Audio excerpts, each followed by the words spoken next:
Hello everyone, আজ হলো শুক্রবার, কাল রাখি। সবাইকে আগাম রাখির শুভেচ্ছা। আর আজকে আমি বসে পড়েছি মেহেন্দি নিয়ে। আমি জানি আমি একদম বেকার মেহেন্দি করব, আর আমি মেহেন্দি খুব একটা ভালো পারি না, তো আমি নিজের প্রতি কোনো আশা রাখি না, কিন্তু যা পারছি তাই করব। আর এই যে হালদিরামের ডালমুটটা আমার যা খেতে লাগে না, চরম লাগে।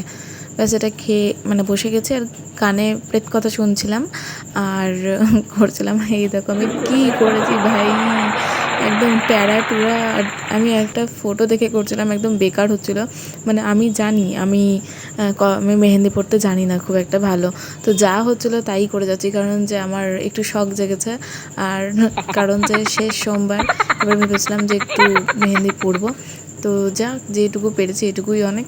অবশ্যই তোমরা কমেন্ট করে জানাবে, আর প্লিজ কেউ খারাপ কিছু বলো না, কারণ আমি মেহেন্দি পড়তে জানি না। সো এভরিওয়ান দেখো কি হয়েছে। আর আমি বাঁ হাতে পড়ছি, আর ডান হাতের অবস্থাটা কি বাজে তোমরা দেখো একবার। সব ঘেটে ঘা হয়ে গেছে, হাতটা একদম বাজে। তো চলো, আপাতত ভিডিওটা এখানে শেষ করলাম, দেখা হচ্ছে নেক্সট ভিডিওতে, বাই।